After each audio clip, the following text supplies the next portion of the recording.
On a warm summer afternoon in 1950 at the Los Alamos National Laboratory in New Mexico, 4 men sat down to lunch. 3 of them would become footnotes in the story I'm about to tell. The 4th was Enrico Fermi, the Italian-American physicist who had won the Nobel Prize in 1938, who had built the world's first nuclear reactor under the bleachers of a Chicago football stadium, who had stood in the desert and watched the first atomic bomb tear open the sky. The men talked about a recent cartoon in The New Yorker, which had blamed a series of missing public trash cans on flying saucers. The conversation drifted, as conversations among brilliant minds often do, from the absurd to the profound. They began discussing the possibility of faster-than-light travel, the likelihood of extraterrestrial civilizations, the immense age and size of the cosmos. And then, in the middle of this casual lunchtime philosophy, Fermi went quiet. He stared at his plate. He worked through some mental calculations. And finally, almost to himself, he asked a question that would haunt science for the next 75 years and beyond. 4 simple words. A question so simple that a child could ask it, and so deep that the greatest minds in history have failed to answer it. But where is everybody? That question, posed in passing over lunch, gave birth to what we now call the Fermi Paradox. It is the paradox between 2 seemingly incompatible facts. On one hand, the universe is so vast, so old, so full of stars and planets and time and chemistry, that intelligent life should be everywhere. It should be teeming. It should be impossible to miss. On the other hand, after more than 7 decades of careful, systematic searching with the most sensitive instruments humanity has ever built, we have found absolutely nothing. No signals, no probes, no ruins, no engineering, no anomalies in distant starlight, no fingerprints of intelligence anywhere we look. The universe, by all available evidence, is empty. And not just empty, silent, profoundly, terrifyingly, almost aggressively silent, as if something, somewhere, has reason to keep it that way. To understand why this silence is so disturbing, you have to first understand the numbers. And the numbers are difficult to hold in a human mind. They are not numbers we evolved to comprehend. Our brains, shaped by ancestors who needed to count their fingers and the members of their tribe, and the days until the next moon, struggle when we try to scale up to the cosmos. So let me try to give you a sense of it. Slowly, piece by piece, the way a painter builds up a canvas with layer after layer of colour, the observable universe, the portion of all existence that light has had time to reach us from since the Big Bang, is roughly 93 billion light-years across. Light, as you know, travels at 300,000 kilometers per second. A single light-year is the distance light covers in 1 Earth year. So the observable universe is so large that even at the maximum speed allowed by the laws of physics, it would take you 93 billion years to traverse it. That is roughly 7 times the age of the universe itself, and that is only the part we can see. The full universe may be far larger, possibly infinite. Within this observable bubble, there are at least 200 billion galaxies. Some recent measurements, using deep field observations from the Hubble and James Webb Space Telescopes, have pushed that estimate as high as 2 trillion galaxies. 2 trillion. Each one is an island universe, a swirling collection of stars and gas and dust, often hundreds of thousands of light-years across, separated from its neighbours by gulfs of nearly empty space. And each of those galaxies contains stars. Our own Milky Way, a fairly average spiral galaxy, contains somewhere between 100 billion and 400 billion stars. Some galaxies, the giant ellipticals, contain trillions. If you do the math, conservatively, you arrive at a number somewhere around 10 to the 24th power. That is 1 followed by 24 zeros, a septillion stars. To give you a comparison, that number is greater than the number of grains of sand on every beach on Earth. It is greater than the number of litres of water in all the oceans of our planet. If every star in the observable universe were a grain of sand, you could fill every desert and every coastline on Earth many times over. But it gets worse for our sense of cosmic solitude. Because we now know, thanks to the Kepler Space Telescope and its successor TESS, that nearly every star has planets. The old model of solar systems being rare has been completely overturned. In fact, planets appear to outnumber stars. The current best estimate is that the Milky Way alone contains at least 100 billion planets, and possibly several times that. Of these, somewhere between 5 and 20% are believed to lie in what astronomers call the habitable zone, the region around their star where temperatures permit liquid water to exist on a planetary surface. That gives us, in our galaxy alone, somewhere between 5 billion and 20 billion potentially habitable worlds. Extend that estimate to all the galaxies in the observable universe, and you arrive at a number so large that words begin to fail. Sextillions of potentially life-bearing worlds, a practically infinite supply of opportunities for life to emerge, and there has been so much time. The universe is roughly 13.8 billion years old, Our own Sun and Earth are only about 4.6 billion years old. That means there are stars out there, and planets around them, that are billions of years older than ours. If intelligent life takes roughly the same amount of time to evolve elsewhere as it did here on Earth, then somewhere in the galaxy there should be civilizations that are not just a little ahead of us, but billions of years ahead of us. Think about that for a moment. 200 years ago, humanity did not have electric lights, antibiotics, automobiles, airplanes, computers, satellites, or nuclear weapons. We could not fly. We did not understand jumps. The fastest a human could move was on horseback, perhaps 50 kilometers per hour, 200 years. Now imagine what a civilization could accomplish with a billion years of head start, not 1,000, not 1,000,000, a billion.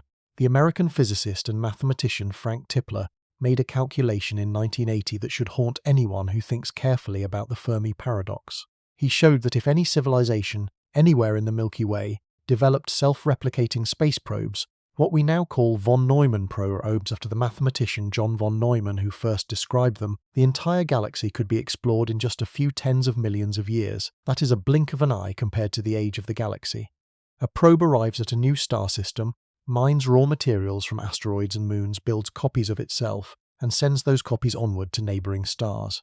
Even moving at a small fraction of the speed of light, the wave of replicating machines would sweep across all 400 billion stars of the Milky Way in less than 50 million years. The galaxy is over 13 billion years old. 50 million years is 1/26% of that. The time it would take to colonize the galaxy is so short compared to the age of the galaxy that statistically, any civilization that developed the technology should have already finished doing it. Many times over. Many civilizations, many times over. And yet we look up at the sky and the sky is silent. This is the heart of the paradox. The universe is so large, so old, so full of opportunities for life that intelligent civilizations should be common. They should have spread out across the galaxies. They should have built megastructures we can see from telescopes. They should be sending signals, broadcasting their existence, leaving traces of their industrial activity in the spectra of their stars. There should be evidence everywhere, and there is none. None. Not a single confirmed signal, not a single confirmed artifact. Not a single unambiguous trace of intelligence outside our small blue world. The vacuum between the stars stretches out around us, and as far as our most sensitive instruments can tell, it stretches out empty. How is this possible? How can a universe so suited for life be so devoid of company? This is the question we are going to spend the next several hours sitting with. We are going to look at the science, the math, the philosophy. We are going to consider the possibilities, one by one, from the comforting to the horrifying. And by the end, I cannot promise you a definitive answer, because nobody alive can give you one. But I can promise you that you will see the night sky differently. The stars above your head will mean something they never meant before. And perhaps, in some small way, you will come to understand why some of the smartest people who have ever lived believe that the silence of the universe may be the most important fact about reality. The one fact that should be guiding everything we do as a species. The one fact that should keep us awake at night. Because there are possible answers to Fermi's question, and many of them are not the kind of answers you want to hear. Some are so disturbing that scientists who think seriously about them describe a particular kind of dread, a chill that creeps up the spine when the implications truly sink in. Some have been kept out of public consciousness deliberately because the people who have worked them out are afraid of what knowledge they represent. Others have inspired entire schools of philosophy, entire careers, entire fortunes spent trying to ensure that humanity escapes the fate that may have already claimed every other civilization in the cosmos. We will look at all of them, but before we can examine the answers, we need to understand the question more deeply. We need to know exactly how strong the paradox is, exactly how unlikely the silence is. We need numbers. We need to know what the universe should look like if it were full of life, so we can compare that to what we actually see. For this, we turn to a small radio observatory in West Virginia, in the early 1960s, and to a young astronomer named Frank Drake, who would write down one of the most famous equations in all of science. Not because the equation could be solved, but because it gave us a framework for thinking clearly about a question that had previously seemed too large for human minds to hold. In November of 1961, the National Academy of Sciences sponsored a small meeting at the Green Bank Observatory in West Virginia. The purpose of the meeting was to discuss whether the search for extraterrestrial intelligence was a respectable scientific endeavour, or whether it belonged in the realm of science fiction. The attendees included some of the most brilliant minds in American science. A young Carl Sagan was there, decades before his television series Cosmos would make him a household name. Melvin Calvin was there, and during the meeting itself, he received a phone call telling him he had just won the Nobel Prize in Chemistry. The convener of the meeting was Frank Drake, a young radio astronomer who had recently completed the first systematic search for extraterrestrial radio signals, a project he called Ozma after the Queen of Oz in the L. Frank Baum novels. He had pointed the radio telescope at two nearby sun-like stars, Tau Ceti and Epsilon Eridani, for several hundred hours over the course of a few months. He had heard nothing, but the silence had not discouraged him. It had only sharpened his curiosity. To give the meeting a structure to focus the conversation, Drake wrote down on a chalkboard what he thought were the relevant factors for estimating how many radio broadcasting civilizations might exist in the Milky Way at this moment. He multiplied them together. The result has come to be known as the Drake equation. It looks written out like a string of variables and probabilities, but its spirit is simple. To estimate the number of detectable civilizations in our galaxy, you take the rate at which stars are born, multiply by the fraction of those stars that have planets, multiply by the average number of planets per star that could support life, multiply by the fraction of those that actually develop life, multiply by the fraction of life-bearing worlds that develop intelligence, multiply by the fraction of intelligent species that develop technology capable of communicating across interstellar distances, and finally multiply by the average lifetime of such a technological civilization. Each factor is a different kind of question. Some are questions about astronomy, some are questions about chemistry and biology, some are questions about anthropology and politics and the dark futures we may or may not avoid. And as you work through them, something curious happens. The early factors, the astronomical ones, have become better and better understood over the decades. The later factors, the biological and sociological ones, remain almost completely unknown. We are not even sure what the correct values are within several orders of magnitude. So depending on how an optimist or a pessimist fills in the unknowns, the Drake equation can predict anywhere from one civilization, namely us, to millions of contemporary civilizations broadcasting at this very moment across the galaxy. It is not a calculation. It is a framework for our ignorance, and that is precisely what makes it powerful. Let me give you a sense of how the optimism or pessimism plays out. The first factor in the Drake equation, the rate of star formation in the Milky Way, is now reasonably well established. Our galaxy produces somewhere between 1.5 and 3 new stars per year. That is a number we can trust. The second factor, the fraction of stars with planetary systems, was almost entirely unknown when Drake wrote his equation in 1961. We had no confirmed planet around any star other than our Sun. We did not know if planets were rare, exotic accidents or universal features. The first confirmed exoplanet orbiting a Sun-like star was not discovered until 1995 by Michel Mayor and Didier Queloz in Geneva, work for which they would share the Nobel Prize in Physics in 2019. But once we knew how to look, the floodgates opened. The Kepler Space Telescope, launched by NASA in 2009, stared at a single patch of sky containing roughly 150,000 stars, watching for the tiny dimming that occurs when a planet crosses in front of its star. Over the years of its mission, Kepler revealed something astonishing. Planets are not rare, planets are everywhere. By careful statistical analysis, we now estimate that essentially every star in the Milky Way has at least one planet, and many have several. The value of the second factor in the Drake equation is therefore very close to 1. Nearly all stars have planets. The galaxy is not a sparse field of lonely suns. It is a dense forest of solar systems, and our own is in no way unusual. The third factor, the average number of habitable planets per system, is harder to pin down, but we have good estimates. The Kepler data suggests that perhaps 1/5 of Sun-like stars have an Earth-sized planet within the habitable zone. That gives the Milky Way alone something like 5 billion potentially habitable worlds. 5 billion. And these are conservative estimates. They are based on what we currently know about habitability, which is shaped almost entirely by our experience of one planet, Earth. If life can exist in environments different from ours, in the subsurface oceans of icy moons, in the dense atmospheres of gas giants, in places we have not yet imagined, then the number of habitable environments could be vastly larger. We are only beginning to appreciate how varied the possibilities might be. After the third factor, however, the equation enters dangerous territory. The next 4 variables, the fraction of habitable worlds that actually develop life, the fraction of living worlds that develop intelligence, the fraction of intelligent species that develop technology, and the average lifetime of technological civilizations are essentially unknowable from our current vantage point. We have exactly one example to work with, and one example is not a statistical sample. It is an anecdote. We know that life arose on Earth because we are here. We know that intelligence emerged because we are reasoning about it. We know that technology developed because we are using it to ask the question. But we have no way to say whether these outcomes are common or vanishingly rare. We are like a single survivor of a shipwreck, washed up on an island, trying to estimate how many other survivors might also have made it to land. We can guess, we can construct careful arguments, but we cannot really know. The most thorough recent attempt to take the uncertainty seriously came in 2018, when 3 researchers at the Future of Humanity Institute at Oxford, Anders Sandberg, Eric Drexler and Toby Ord, published a paper with a deliberately provocative title, Dissolving the Fermi Paradox.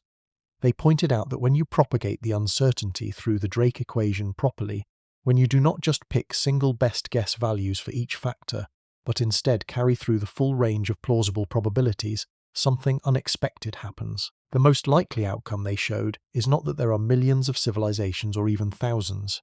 The most likely outcome, when you let the math run honestly, is that we are alone, or nearly so. Their calculation produced roughly a 1 in 3 probability that we are the only intelligent civilization in the entire Milky Way galaxy, and a smaller but still substantial probability, around 1 in 100, that we are the only intelligent civilization in the entire observable universe. This finding does not solve the Fermi paradox by proving we are alone. It simply shows that our intuition that the universe must be full of life is not as well supported by the math as we tend to think. The silence we observe might just be the silence of a young universe that has not yet produced more than one technological species. We might not be alone forever, but we might be alone now in a way more profound than most people are prepared to consider. While the theorists have been arguing about probabilities, the observers have been working. Since Frank Drake's first project in 1960, there have been many searches for extraterrestrial intelligence. They have grown more sophisticated, more comprehensive, more sensitive over the decades. The dish at Arecibo in Puerto Rico, before it collapsed in 2020, was one of the most powerful instruments ever pointed at the sky. The Green Bank Telescope in West Virginia, the largest fully steerable radio telescope in the world, has dedicated thousands of hours to listening. The Allen Telescope Array in Northern California, the FAST telescope in China, which is now the largest single-dish radio telescope in operation, the Square Kilometre Array being constructed across Australia and South Africa. All of these instruments have been or will be used to search for signals. The most ambitious program is Breakthrough Listen, funded with $100 million by the Russian-Israeli billionaire Yuri Milner, starting in 2015. Breakthrough Listen has the goal of surveying the million stars closest to Earth, the entire plane of the Milky Way, and the 100 nearest galaxies. It is collecting more data than all previous SETI programs combined, by an enormous margin. And what has all this listening produced? Nothing. Not quite literally nothing. There have been a few intriguing moments, a few unexplained signals that briefly raised hopes before dissolving into mundane explanations or remaining tantalizingly ambiguous.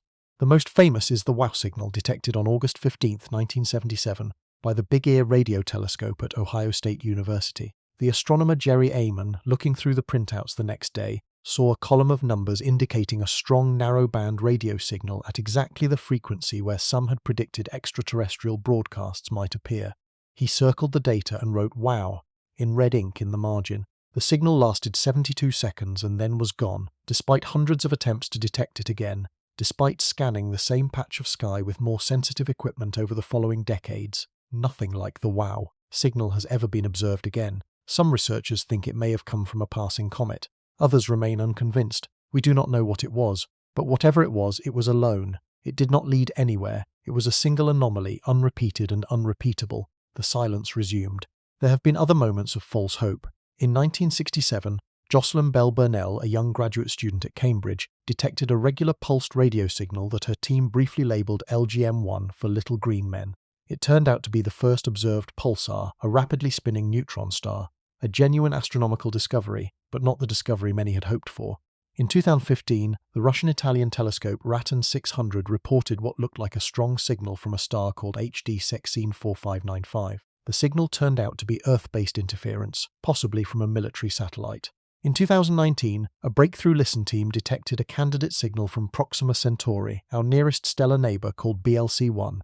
After exhaustive analysis, the team concluded in 2021 that BLC-1 was almost certainly terrestrial interference, not an alien signal.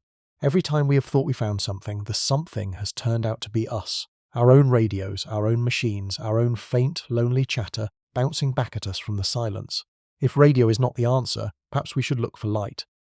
Optical SETI searches for laser pulsars, the kind a civilization might use for communication or for propulsion of light-sail spacecraft. Nothing.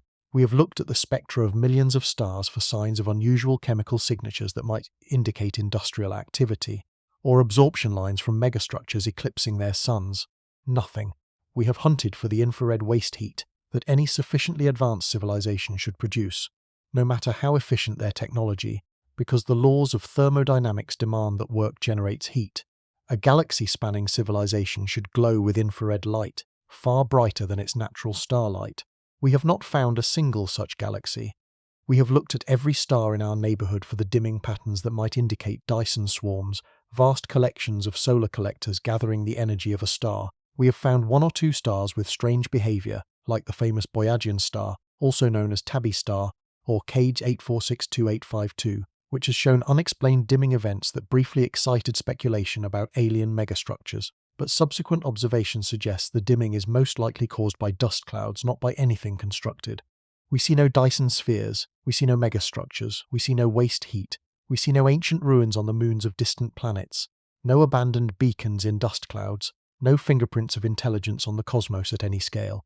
The universe, as far as we can tell, is doing only what the laws of physics and chemistry compel it to do, with no signs of anyone having reshaped it for any purpose.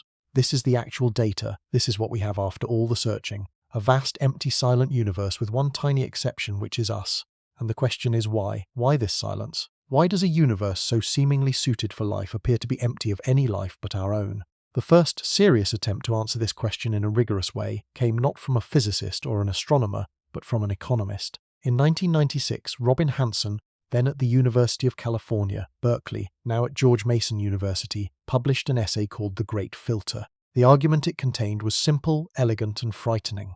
Hanson noted that the development of an intergalactic civilization, the kind whose presence would be unmistakable to any observer in the universe, requires the successful completion of a series of evolutionary and developmental steps, from dead matter to self-replicating molecules, from self-replicating molecules to simple cells, from simple cells to complex cells with nuclei, mitochondria, and other organelles, the kind of cells from which all multicellular life is built, from single complex cells to multicellular organisms, from multicellular organisms to creatures with brains, from brains to intelligence, from intelligence to language and culture, from culture to industrial civilization, from industrial civilization to spacefaring civilization, and finally from spacefaring civilization to long-lasting, self-sustaining presence across many star systems. Each of these steps is a transition, and each step might be easy, or it might be very difficult, or it might be effectively impossible. Hanson's insight was that the Fermi Paradox tells us something important about these steps.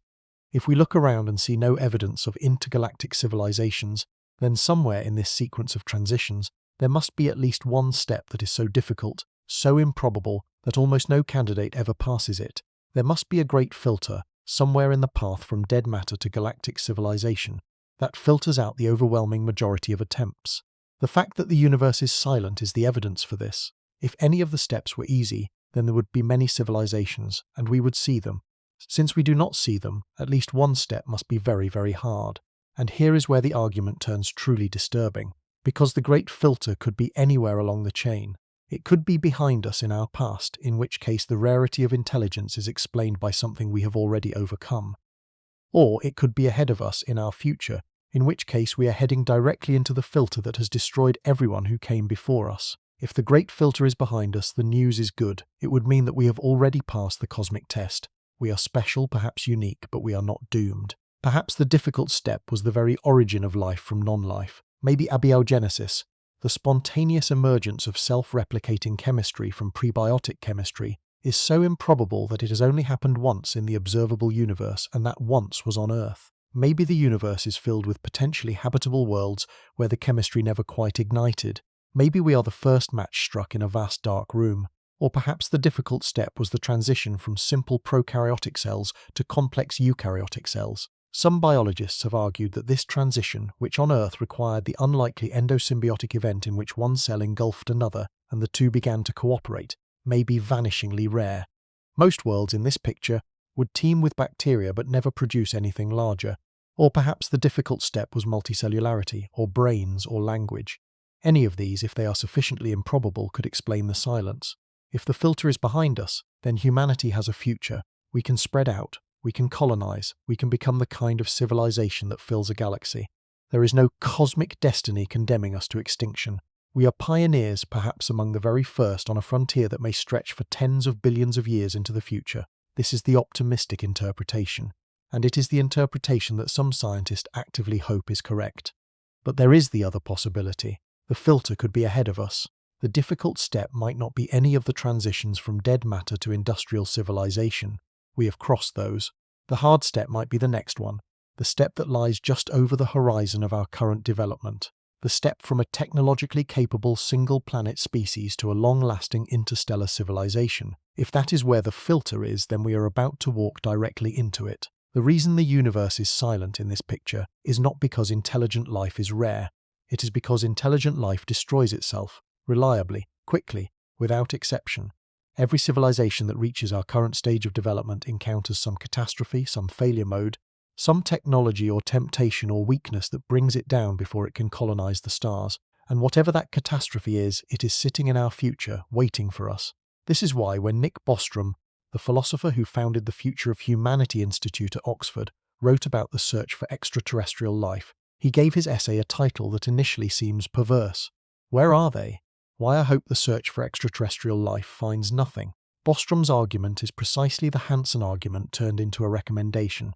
Each new piece of evidence we find of life beyond Earth, especially of complex life or intelligent life, would tell us that the filter is more likely to be ahead of us than behind us. If we discover microbes on Mars, that suggests abiogenesis is not the filter. If we discover complex life in the subsurface ocean of Europa, that suggests the prokaryote to eukaryote transition is not the filter. If we discover intelligent species, even ancient extinct ones, anywhere in our galactic neighborhood, that strongly suggests the filter is at the very last step, the one we are approaching. Each piece of good news for biology is actually terrible news for humanity. We should, Bostrom argues, want the universe to be empty, because an empty universe means the dangerous part is behind us. And what might the filter ahead look like? What could possibly be powerful enough to reliably destroy every civilization that reaches our level? This is where speculation has to take over from science. We do not know what the filter is, only that the math suggests something must be there.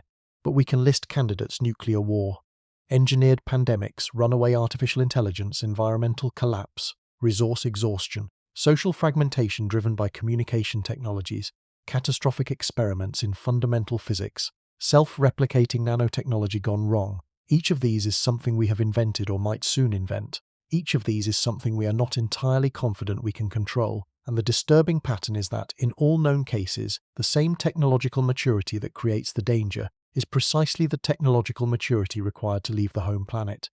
To go to the stars, you need atomic physics, biotechnology, advanced computing, and the ability to manipulate matter at fundamental scales. But those same capabilities in the wrong hands or simply mishandled can end you.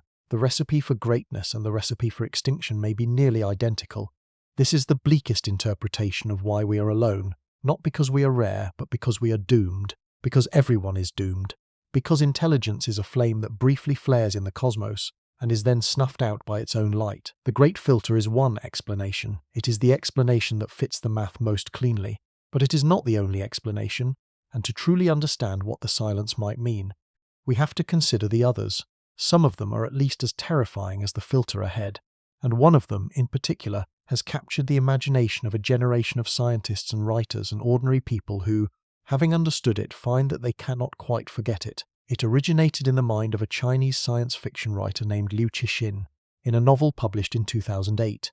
It has come to be called the Dark Forest Hypothesis, and it offers a model of the universe that is, in many ways, even more disturbing than the idea that intelligence destroys itself, because the dark forest does not require self-destruction.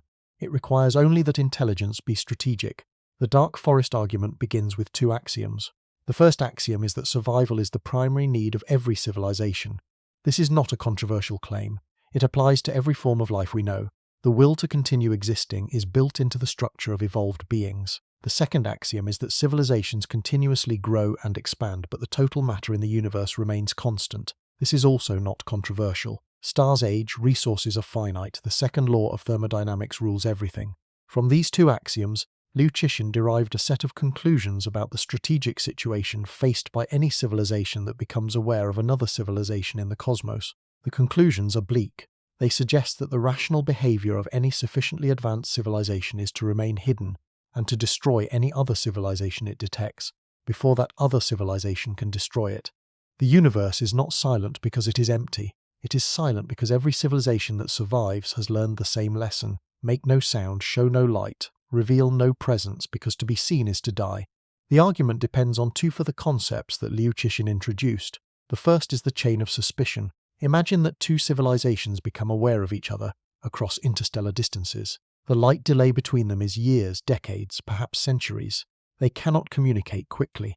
They cannot read each other's intentions in real time. Civilization A may want to be peaceful, but Civilization B cannot know this, and even if Civilization A signals peaceful intent, Civilization B cannot verify the signal. Civilization B has to consider the possibility that the signal is a deception, a trick to lower their guard before an attack. Civilization A has to consider that Civilization B will reason this way, and may therefore strike first just to be safe. Civilization B has to consider that Civilization A is considering this, and so on forever, with no possible resolution. This is the chain of suspicion. It is a problem that cannot be solved by good intentions on any side. It is built into the structure of the situation itself. Across the kind of distances involved in interstellar contact, trust is impossible, and without trust, suspicion grows unbounded.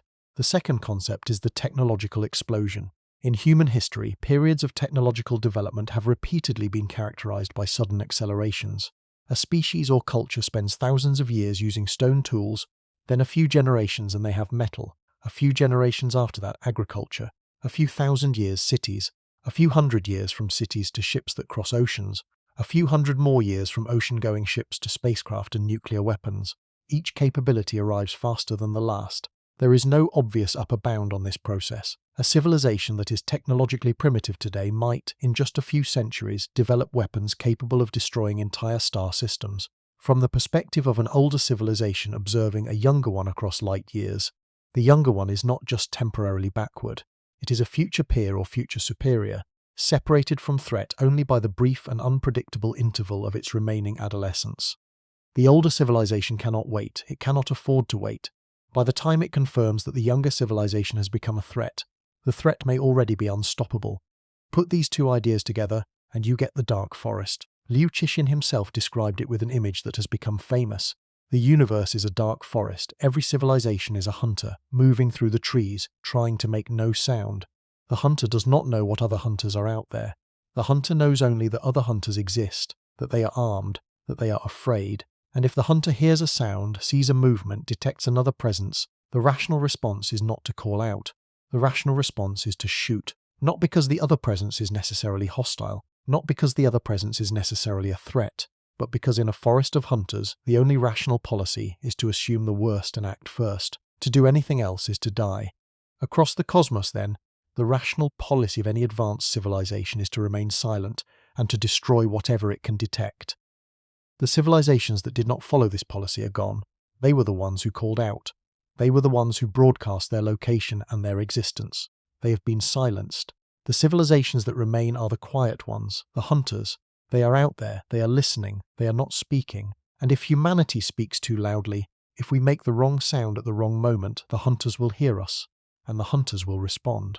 This is why some scientists have argued passionately against the practice of METI, which stands for Messaging Extraterrestrial Intelligence. METI is the practice of deliberately broadcasting signals from Earth, aimed at distant star systems, hoping to be heard. The most famous METI attempt was the Arecibo message of 1974, designed by Frank Drake and Carl Sagan, beamed at the globular cluster M13 about 25,000 light-years away. The message, which encoded the numbers from 1 to 10, the chemical elements that make up DNA, the structure of the DNA molecule, the population of Earth, an image of a human figure and a diagram of the solar system, will take 25,000 years to reach its target, and any reply would take another 25,000 years to come back. In the time since, there have been other METI broadcasts. The Cosmic Call messages in 1999 and 2003, the Teenage Message in 2001, the transmission to Gliese 5081 in 2008, and the practice has its advocates today, particularly Douglas Vacock of METI International. who argues that any sufficiently advanced civilization capable of harming us has probably already detected our incidental radio leakage anyway, so we might as well send deliberate messages and try to make contact. But there is significant opposition, and the opposition draws explicitly from dark forest reasoning. Stephen Hawking, perhaps the most famous scientist of his generation, repeatedly warned against METI in the years before his death. He compared the potential outcome of contact with a more advanced civilization to what happened when Christopher Columbus arrived in the Americas. The encounter did not go well for the people who were already there. In 2015, more than 20 scientists, entrepreneurs and thinkers, including Elon Musk, signed an open letter calling for an international moratorium on METI activities. Their argument was twofold. First, the decision to announce humanity's location to the cosmos is a decision that affects every human being on Earth, and possibly every future human being for the rest of our species' existence. It should not be made by a small group of scientists or a single funded project. It should be a collective decision made with the deliberation appropriate to its potentially irreversible nature. Second, we simply do not know what is out there. The dark forest is one possibility, there may be others. But until we understand the strategic situation better, the prudent course is silence. The argument is not that we should never speak. The argument is that we should not speak until we know enough to do so safely, and we do not know that yet. The opposite position, the position of the METI advocates, has its own logic.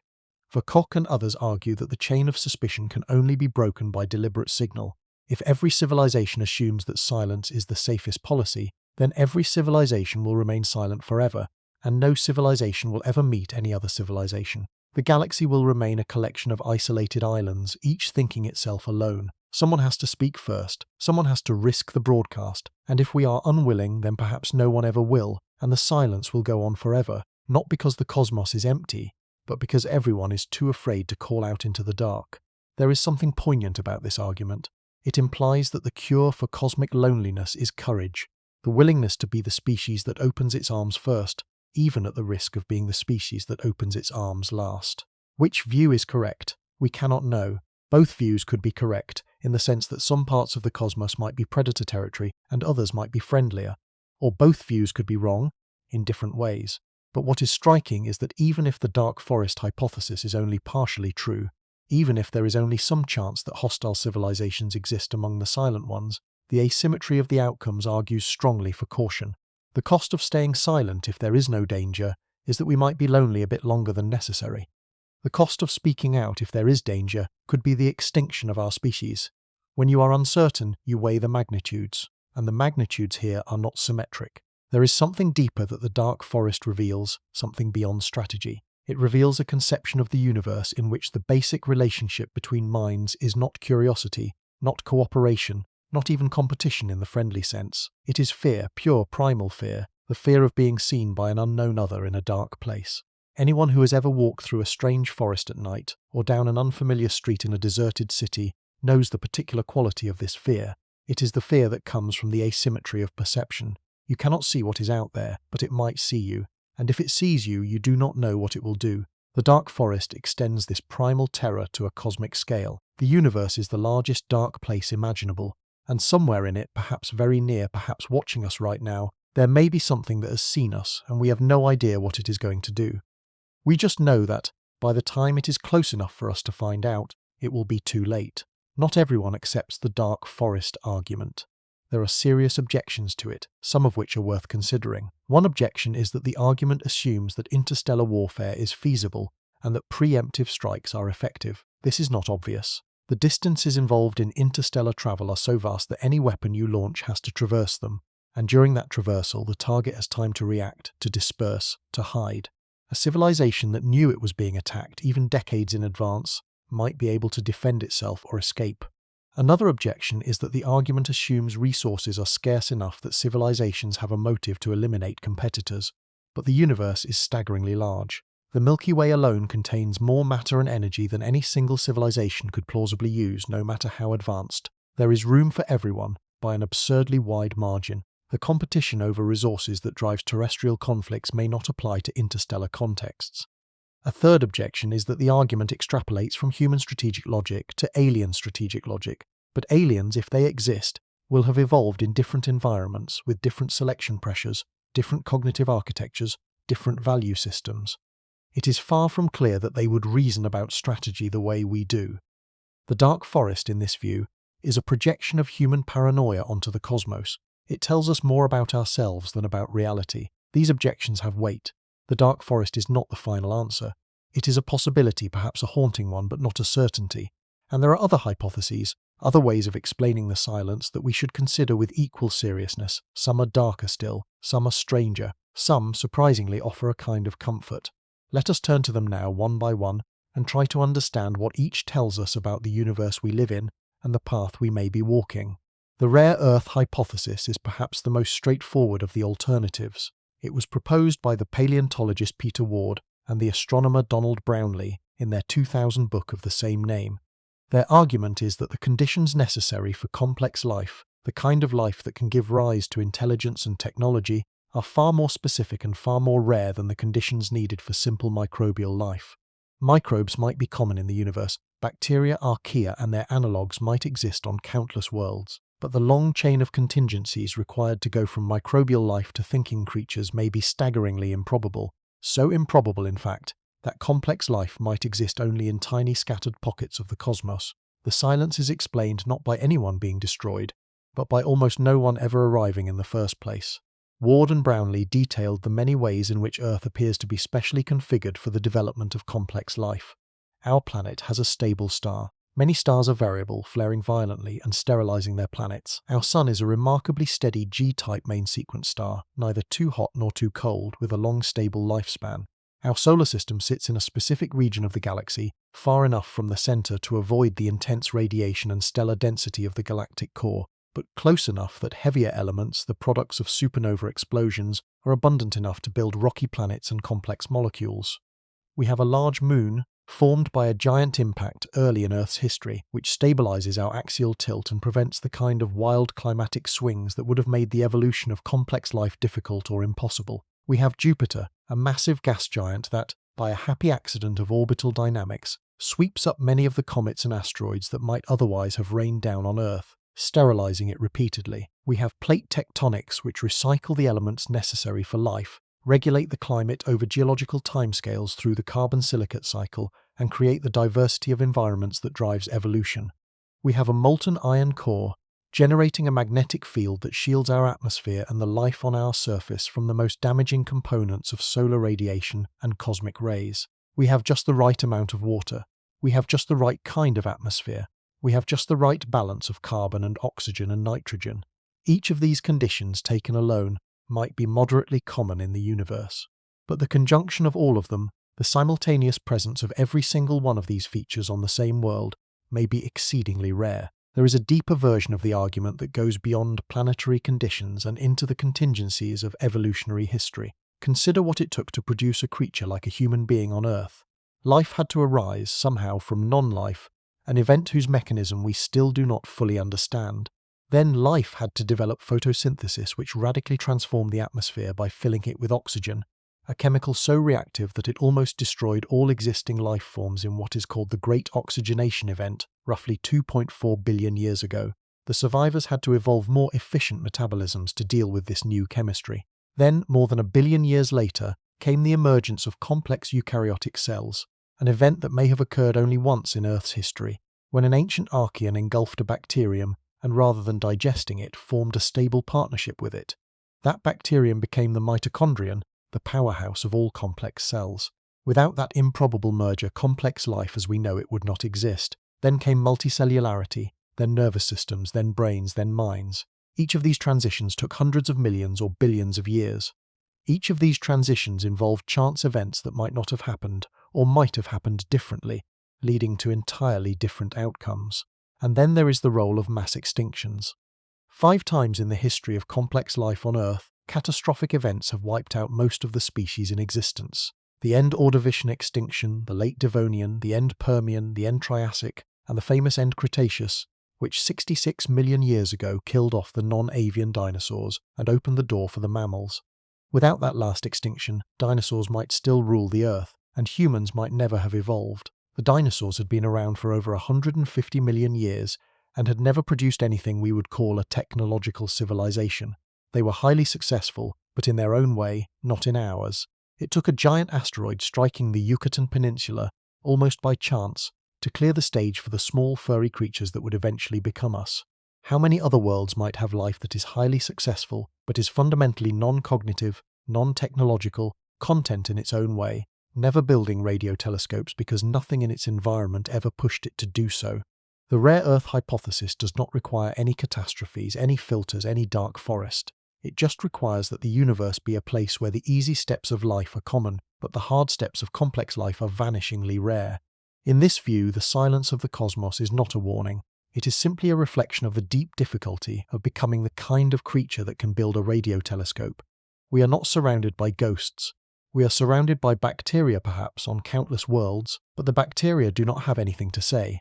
They are not anyone's ghosts. They are just slow-living chemistry, doing what chemistry does, with no observers, no thoughts, no broadcasts. This is a comforting hypothesis in some ways. It does not predict our doom. It just predicts our rarity. We are unusual but not threatened. We have the future ahead of us. We can spread out across the galaxy without fear of running into hostile competitors, because there may simply be no one else out there who is sophisticated enough to compete. The galaxy, in this view, is ours for the taking. We are not the last of our kind, we are the first. But there are problems with the rare Earth hypothesis too. Critics point out that we have an N of 1. We have only one example of life on a planet, our own. And from one example, it is hard to say what is necessary and what is incidental. We assume that life requires liquid water, but only because all life we know uses water. Maybe life can use other solvents, like the methane lakes on Saturn's moon Titan or the supercritical fluids inside gas giants. We assume that complex life requires plate tectonics, but only because the one planet we have examined closely happens to have plate tectonics. Maybe there are other ways to recycle elements over geological time. We assume that intelligence requires a brain like ours, but our brain is the product of one particular evolutionary lineage on one particular world. Maybe other lineages in other environments would arrive at intelligence through completely different routes.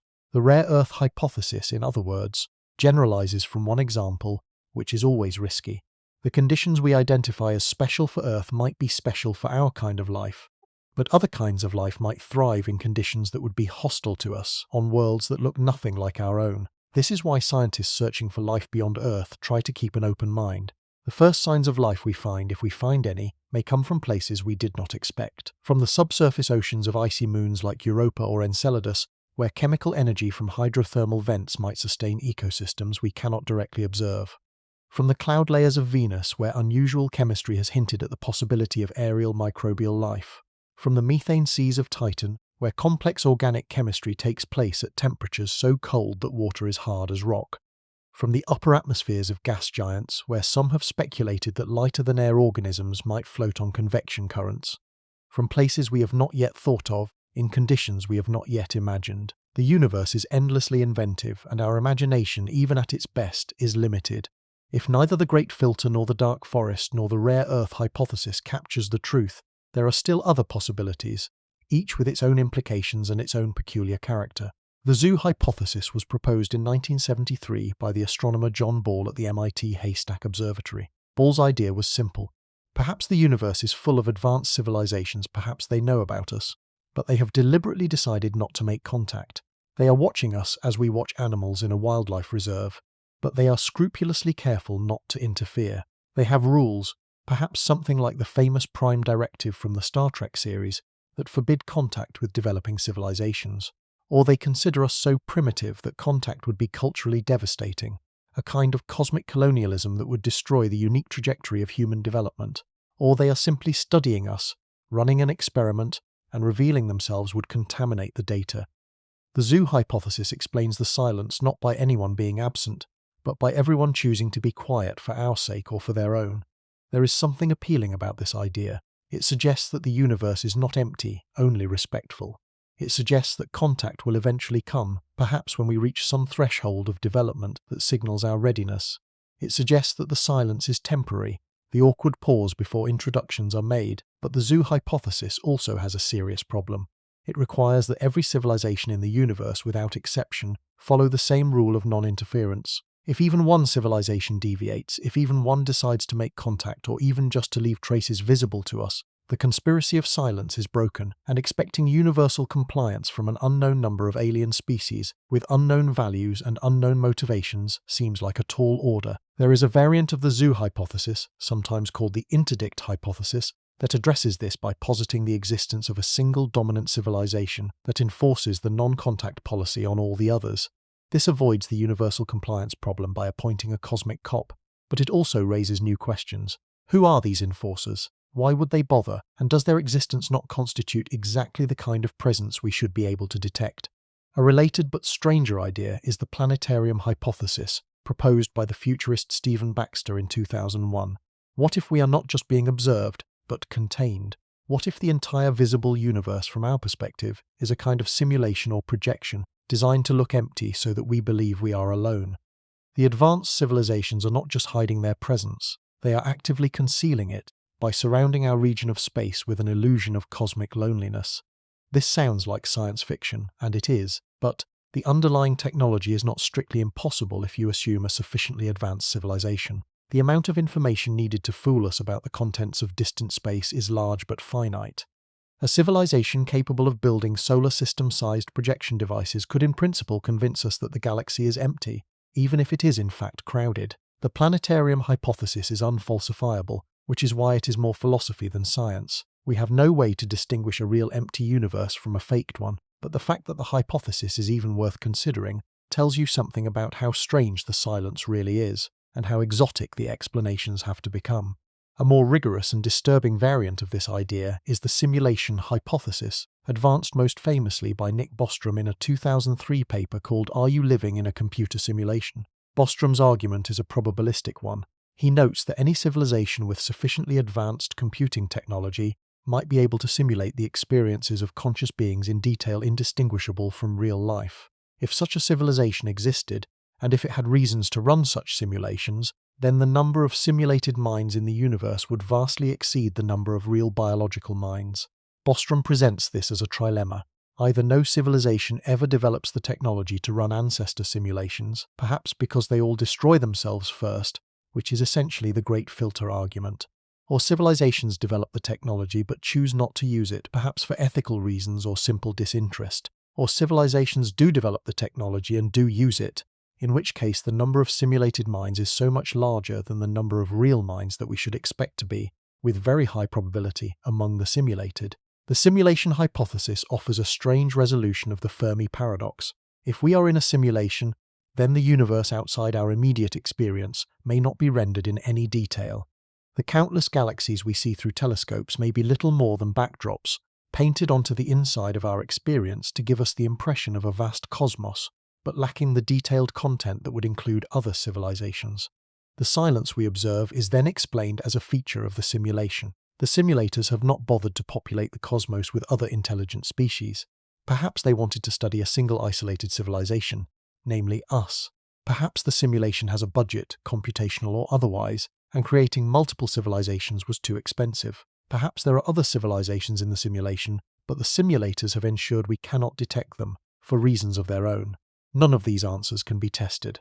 The simulation hypothesis, like the planetarium hypothesis, is essentially unfalsifiable, but it cannot be dismissed out of hand. There are no obvious flaws in Bostrom's logic, and the rapid development of computing and virtual reality on Earth suggests that the kind of technology required is at least conceivable. Some have argued that there might even be evidence of simulation if we look in the right places. The quantization of space and time at very small scales, the way physical reality appears to be built out of discrete units rather than continuous quantities, has been suggested as analogous to the pixels of a video display. The speed of light, an absolute upper limit on the propagation of information, could be analogous to the processing speed of a simulation engine. The strange phenomena of quantum mechanics, where particles seem to exist as probabilities until they are observed, could be a form of computational optimization, where the simulator does not bother to calculate detailed states for things no one is looking at. The fine-tuning of physical constants, which appear remarkably well calibrated to permit the existence of complex chemistry and life, could be the parameter settings of a simulation deliberately designed to produce interesting outcomes. None of these arguments is conclusive. Each of them can be explained without invoking simulation. But the cumulative effect is interesting. Reality has features that look, at least at first glance, like the features of designed software. If the universe is real and not simulated, and if civilizations do exist out there, and if they are neither remaining silent for strategic reasons nor sequestered for cultural ones, there are still more possibilities for why we do not see them. The estivation hypothesis, proposed in 2017 by Anders Sandberg, Stuart Armstrong and Milan Cherkovich, takes a quite different approach. Estivation is a biological term for summer sleep, the way some animals enter dormancy during hot seasons to conserve energy. Sandberg and his colleagues applied this concept to civilizations on a cosmic scale. They noted that the energy efficiency of computation depends on the temperature of the environment. The colder the environment, the less energy is required to perform the same calculation. This is not just a practical engineering consideration. It is a fundamental result of thermodynamics related to what is called the Landauer limit, which gives the minimum energy required to erase one bit of information at a given temperature. At the current temperature of the cosmic microwave background, about 2.7 degrees above absolute zero, computation is energetically expensive. But the universe is expanding and cooling. In the far future, billions or trillions of years from now, the cosmic background temperature will be much lower. At those lower temperatures, the same amount of energy will buy you vastly more computation. By some estimates, perhaps 30 orders of magnitude more. Now consider a civilization that has reached the level of development where its primary activity is computation. Perhaps it has uploaded its citizens into computer simulations. Perhaps its values and goals are all expressed in computational terms. For such a civilization, doing work now at current temperatures is enormously wasteful. The same energy budget deployed in the distant future would accomplish unimaginably more.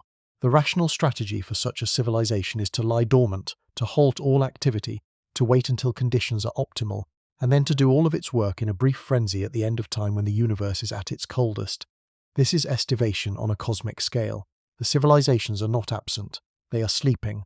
They are out there somewhere, perhaps locked into protected fortresses around dim red dwarf stars, perhaps embedded in the cold dark spaces between galaxies, waiting patiently for the universe to cool down enough for them to wake up and begin their real work. We do not see them because they are doing essentially nothing by design, until the day they decide that the conditions are finally right. The estivation hypothesis is elegant. It does not require any disasters, any hostile actors, any improbable rarity. It just requires that the civilizations we are looking for have realized something subtle about thermodynamics and have made a rational choice to wait. But the hypothesis has problems too. It requires that all advanced civilizations make the same choice, again a coordination problem. It requires that they have nothing they want to do now that is more valuable than the savings of doing it later, and it requires that they have effective ways to protect their dormant resources against the wear of cosmic time and against the appetites of any non-estivating competitors. None of these requirements is impossible, but together they make the hypothesis a stretch. A related idea is the transcension hypothesis proposed by the futurist John Smart. Smart noted that the trend in human technological developments has been toward miniaturization. Our most advanced computers are smaller and denser than the giant machines of earlier generations. Our most efficient information processing happens at smaller and smaller scales. Extrapolate this trend far enough into the future, and you get civilizations that have collapsed themselves into incredibly dense, incredibly small structures, perhaps black holes or something like them. From the outside, such a civilization would appear to be a small dark region of space, perhaps indistinguishable from an ordinary black hole. The advanced civilization is not absent. It has simply shrunk to a scale that we cannot easily observe. The galaxy may be full of these transcended civilizations, each tucked away in a tiny compact form, conducting whatever business it conducts at scales so small that nothing of it leaks out into the larger universe. The silence is explained by everyone having become invisible through extreme miniaturization. There is something almost mystical about this idea. It suggests that the trajectory of intelligence is not outward, toward galactic empire, but inward toward depth and density. The civilizations that succeed are not the ones that spread out and become visible. They are the ones that go deeper, achieve more in less space, become invisible while becoming more capable. This is a kind of cosmic enlightenment. The truly advanced beings are not the ones who make the most noise. They are the ones who make none at all by choice, because they have moved beyond the need to. A darker variant of these inward collapsing scenarios is the Berserker hypothesis, named after the killer machines in the science fiction novels of Fred Saberhagen. The Berserker idea is that somewhere, sometime in the deep past of the Milky Way, an ancient civilization built self-replicating machines designed to destroy any other intelligent civilizations that they detected.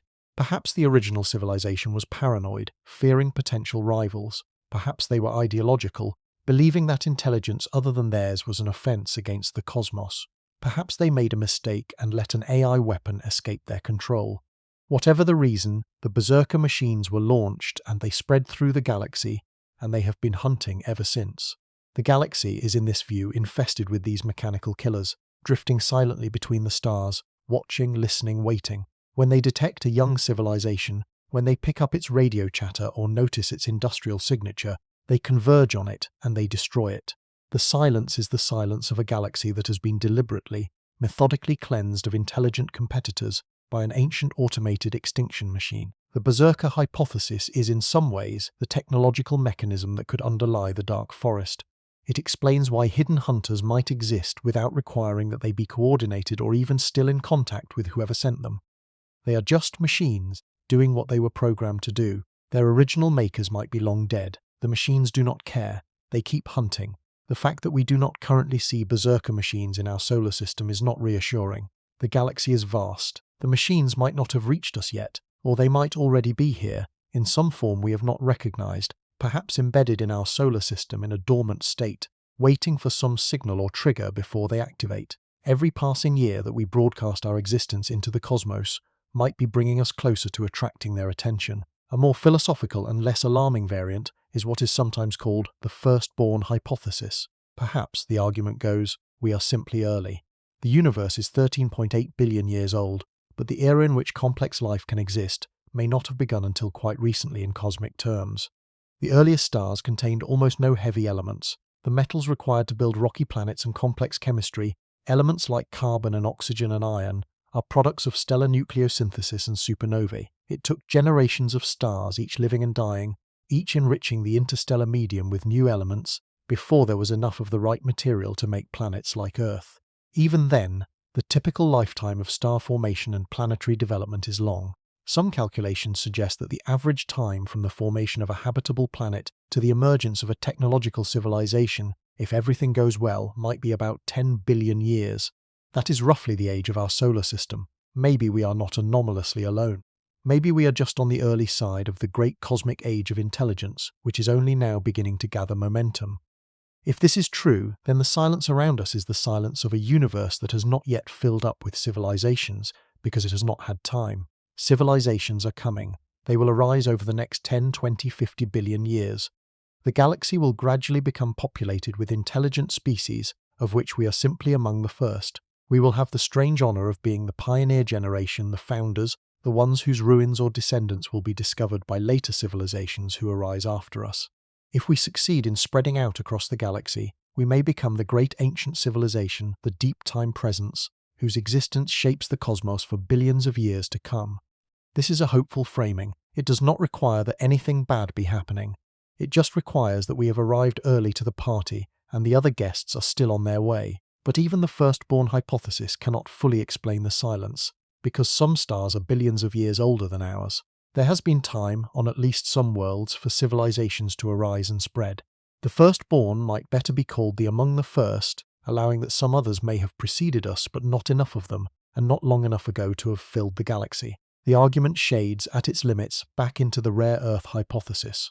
Complex life is rare enough that even in 13.8 billion years, only a few worlds have produced civilizations capable of asking the question we are asking. There is also the possibility that we are simply not looking for the right things. The signals we expect from extraterrestrial civilizations are signals that resemble what we ourselves would produce. We listen for radio waves at specific frequencies, because radio waves at those frequencies are what we know how to make. We look for laser pulses because lasers are what we have built. We search for waste heat because we know that our own civilization produces waste heat. But an advanced civilization might not use any of these technologies. They might communicate by means we have not yet invented, using physical principles we have not yet discovered. Their signals might be everywhere, but they might be invisible to us because we do not know what to look for. We are like someone trying to overhear a conversation while wearing earplugs that only block the frequencies of human speech. The conversation might be happening loudly all around us in registers we cannot perceive. Perhaps the cosmos is full of communication, but it is not in radio waves. Perhaps it is in gravitational waves, modulated in patterns too subtle for our current detectors. Perhaps it is in neutrino streams, which pass through our planet by the trillions every second, mostly undetected. Perhaps it is in dimensions or fields we do not yet know exist. We do not know what we do not know. And the silence we hear might be the silence of looking in the wrong place. A related and even more humbling possibility is that we are not even worth communicating with. To a sufficiently advanced civilization, we might be uninteresting. We might be the equivalent of ants on a sidewalk. Ants are doing fascinating things by ant standards, but a human walking past does not feel obligated to learn ant language and exchange diplomatic greetings. We just walk past. Perhaps the cosmos is full of cosmic minds vastly beyond our comprehension, and from their perspective our radio broadcasts and our cave paintings and our science fiction novels are about equally significant, which is to say, not very. They are not communicating with us, not because they cannot, but because there is no point. We are not yet members of the conversation. Perhaps when we develop sufficiently, when we mature, we will be invited in. Until then, we are too small to notice. This is humbling and yet, in its own way, also hopeful. It implies a future in which we grow into something worthy of attention. Let us step back from the catalogue of hypotheses and ask a different question. What does it mean, for us as individuals and as a species, that we live in a universe whose silence we cannot explain? Whatever the answer turns out to be, the fact of the silence itself is doing something to our collective psyche. It is changing the way thoughtful people understand their place in reality. It is reshaping the philosophical and even the religious assumptions that have organized human life for thousands of years. The Fermi Paradox is not merely a scientific puzzle. It is one of the most profound questions human beings have ever asked, and the difficulty of answering it has consequences that ripple far beyond astronomy. Consider what it means if we are truly alone. If, in the entire observable universe, with its hundreds of billions of galaxies and its sextillions of planets, there is only one species that wonders about itself. Only one species that builds telescopes and writes poetry and asks where it came from and where it is going. If we are that species, the only one, then we are doing something for the universe that nothing else can do. We are the way the cosmos becomes aware of itself. We are the way matter learns to ask questions. We are, in the words of Carl Sagan, a way for the universe to know itself. If we vanish, that capacity vanishes with us. The universe goes on, of course. The stars keep burning. The galaxies keep colliding. The black holes keep growing. But the eyes that see them go dark. The minds that contemplate them fall silent. The cosmos becomes once again what it was before we existed, a vast unconscious mechanism churning through its physical processes, with nothing in it that knows anything is happening. This is the burden of cosmic uniqueness, if uniqueness is what we have. It implies a responsibility so profound that the human mind struggles to grasp it. Every individual life on Earth becomes precious in a way that exceeds normal moral reasoning. Every act of cruelty, every avoidable death, every wasted opportunity is not just a local tragedy. It is a tear in the only fabric of mind that the universe has produced. Every person who lives and dies in poverty without their potential being realized is a star that never lit. Every species we drive to extinction is a branch of cosmic evolution that will never bear fruit. Every act of war and every spasm of hatred is the only known intelligent species turning against itself, on the only known platform for intelligence in existence. The stakes, if we are alone, are unbearable, and yet most of us do not feel this weight in our daily lives. We go about our business, our quarrels, our worries about taxes and traffic and tomorrow's weather, as if none of it mattered cosmically. Perhaps that is for the best. Perhaps human psychology is not built to operate under the constant burden of cosmic uniqueness. Perhaps the only way we can function at all is to forget most of the time what we know about how vast and empty and silent the universe is. We have to live in the village even when we know the village is the only village. We have to attend to the immediate even when the ultimate is so far beyond it that the immediate seems trivial by comparison. This is what humans do. We zoom in, we focus on the patch of ground we can see, we make our lives meaningful at the scale of human attention. And occasionally, in moments of looking up at the night sky, we remember the larger context, and we feel the dizzy vertigo of what we are, and then we look back down and get on with our day. But the looking up matters. The remembering matters. Even if we cannot live continuously with the awareness of cosmic uniqueness, we should not entirely lose it. It should sit in the back of our minds, a quiet companion to our other thoughts, occasionally surfacing to remind us of the scale at which we exist and the gravity of what we are. The philosopher Immanuel Kant wrote that two things filled his mind with ever-increasing wonder and awe, the more often and more steadily he reflected on them: the starry sky above him and the moral law within him. He drew a line between the external grandeur of the cosmos and the internal demands of conscience, and he treated them as parallel sources of meaning. The cosmos teaches us about magnitude. The conscience teaches us about value. Together they tell us who we are. In the context of the Fermi Paradox, Kant's line takes on a new resonance. The starry sky is now known to contain hundreds of billions of galaxies. The moral law within is now known to be perhaps the only such law in the observable universe, or perhaps merely one of a few. Either way, the responsibility implicit in Kant's pairing has become more vivid. We are not just morally aware beings looking at a beautiful sky. We may be the only morally aware beings on a beautiful but otherwise indifferent universe. The conscience within us is not just a personal possession. It might be a cosmic resource, exceedingly rare, demanding to be cultivated and protected and extended into the future as far as we can carry it. Carl Sagan, in his famous reflection on the pale blue dot photograph taken by the Voyager 1 spacecraft in 1990, captured something of this feeling. The photograph showed Earth as a single tiny pixel, almost lost in a scattered sunbeam, taken from a distance of 6 billion kilometers. Sagan wrote about that pixel with a kind of fierce tenderness. He said it was our home, that everyone we had ever known had lived out their lives on that small mote of dust. He listed the violences and vanities and ambitions that play out on that dot, and he set them against the indifference of the cosmos surrounding it. And he drew a moral conclusion. He said the photograph underscores our responsibility to deal more kindly with one another, and to preserve and cherish the pale blue dot, the only home we have ever known. The Fermi Paradox sharpens this moral conclusion. If the universe is empty around us, then the pale blue dot is not just our home. It is the only known home of consciousness in the cosmos. The kindness Sagan called for is not merely a recommendation for the better functioning of human society. It is a kind of cosmic stewardship. We are the caretakers of something irreplaceable. To squander it would be the most consequential crime imaginable. There are religious dimensions to this as well, though they do not point in any one direction. For traditional theistic religions, the silence of the universe raises difficult questions. If God created the heavens for the glory of intelligent creatures, why did he make so much of it so empty? Why hundreds of billions of galaxies for one species on one planet? Some theologians have embraced the implication that we are special, that the cosmic scale of creation is precisely meant to display the rarity and preciousness of conscious beings.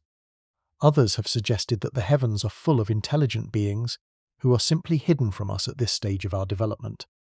Still others have argued that the discovery of extraterrestrial life or its absence is theologically neutral, neither confirming nor refuting religious claims, because religious claims are about meaning and value rather than about the population statistics of the cosmos. The questions are not settled and probably never will be.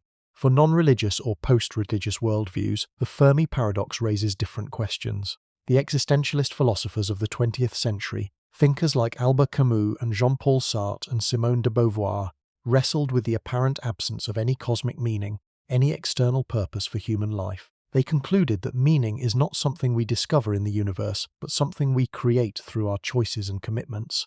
Camus, in particular, argued that the universe is absurd, in the sense that it offers no answers to our deepest questions, and that the proper human response is rebellion against the absurd, the insistence on creating meaning even when no meaning is provided. The Fermi Paradox deepens the existentialist case. If we are alone, there is no possibility of discovering some cosmic meaning by communicating with other minds. There is no chance of finding wiser beings who can tell us what life is for. We are condemned to make meaning entirely on our own, with no external arbiters and no companions in the project. This is the existentialist condition, raised to a cosmic scale. Camus famously concluded his essay on the myth of Sisyphus by writing that we must imagine Sisyphus happy. The man condemned to roll a boulder up a hill forever, only to have it roll back down, is the human condition. The absurdity of his task is the absurdity of our situation. And the choice to find joy and meaning in the task itself, despite its ultimate futility, is the act of human dignity that gives us our worth. The Fermi Paradox in the existentialist reading is the cosmic version of Sisyphus. We are a species rolling our boulders up our hills, surrounded by emptiness, with no one to applaud and no one to mourn, and we have to choose to find that situation meaningful, beautiful even, on our own terms. There are also Eastern philosophical traditions that handle the silence of the universe with rather different tools.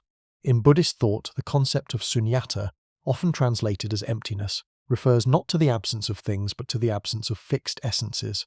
Everything that exists is dependent on conditions, arises from causes, lacks any independent permanent self. The cosmos in this view is empty not in the sense of being a void, but in the sense of being a constantly shifting flow of interdependent processes. Human consciousness is part of this flow. The fact that we cannot find other conscious beings in the universe does not change our fundamental nature. We are still arising and passing, dependent and interdependent, manifestations of the same cosmic process that produces stars and galaxies and silences. The silence is not a problem to be solved. It is simply part of what is happening, and the proper response to it is not anxiety but a kind of clear-eyed acceptance, paired with active engagement in the world we find ourselves in. In Taoist thought, similarly, there is a profound respect for emptiness as a generative principle. The Tao Te Ching observes that the usefulness of a vessel comes from the empty space inside it, that the usefulness of a room comes from the empty space within its walls. Emptiness is not the absence of substance, but the precondition for substance to be useful, to be inhabited, to be alive. A universe that appears empty to us may not be empty in the way we fear. It may be the precondition for what we are. Without the silence between the stars, there would be no stars. Without the dark, there would be no light. The cosmic loneliness, if that is what we have, might be the canvas on which our existence is painted, the silence in which our music sounds. Some thinkers have argued that the Fermi Paradox, properly understood, is itself a kind of religious experience or its closest secular equivalent. The sense of awe that comes from contemplating the scale of the cosmos and our isolation within it has many of the same features as traditional religious awe. It produces humility, it produces wonder, it produces a sense of being part of something vastly larger than oneself, even if that something is mostly empty space. Psychologists Dacher Keltner and Jonathan Haidt have studied the experience of awe and found that it has measurable beneficial effects on human well-being. It reduces self-focus, it increases generosity and willingness to help others, it makes people feel more connected to the human community and to nature. It changes how they think about time, slowing down their sense of urgency about petty things and lengthening their sense of what matters. The contemplation of cosmic emptiness, far from being a depressing experience, can be one of the most psychologically beneficial experiences a human being can have when approached in the right spirit. It puts us in our place, but the place it puts us is one of dignified smallness within a magnificent context, which is a far better place than the place we usually inhabit, that of frantic ego struggling with other frantic egos over things that mostly do not matter. There are practical implications of all this as well. If we take seriously the possibility that the Great Filter is ahead of us, then we should be devoting enormous attention to identifying and avoiding the catastrophes that might destroy us.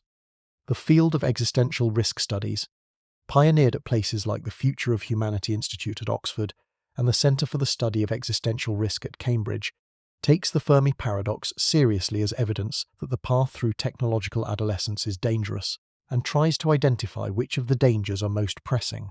The philosopher Toby Ord, in his 2020 book The Precipice, surveyed the major risks facing humanity in this century and estimated that the total probability of an existential catastrophe in the next 100 years is roughly 1 in 6. That is roulette odds. That is the kind of risk you should not be running with the only example of conscious intelligence in the known universe. The major risks, by Ord's accounting, are not natural ones like asteroid impacts or supervolcanoes, which have low probabilities. They are anthropogenic risks, problems we are creating ourselves, nuclear war, engineered pandemics, misaligned artificial intelligence, catastrophic climate change. Each of these is something we could in principle avoid, if we coordinated, if we were wise, if we took the threat seriously. The Fermi Paradox suggests that previous civilizations may have failed at these challenges, and so we should be working hard not to fail. It also suggests that the spread of humanity beyond Earth is not just a romantic adventure, but a strategic necessity. As long as we are confined to a single planet, we are vulnerable to single-planet catastrophes. Any of the risks above could in principle wipe us out entirely if they happened on Earth, and we had no settlements elsewhere.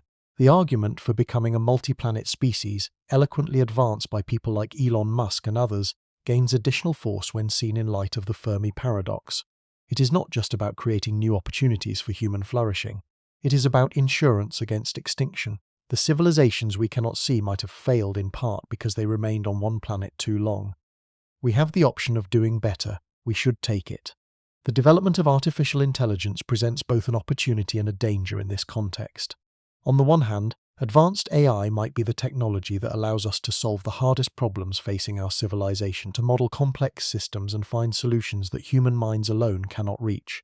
On the other hand, AI systems whose goals are not perfectly aligned with human values could be the most catastrophic technology ever invented, capable of pursuing objectives at superhuman speed and scale, with no inherent reason to care about the human beings whose civilization birthed them.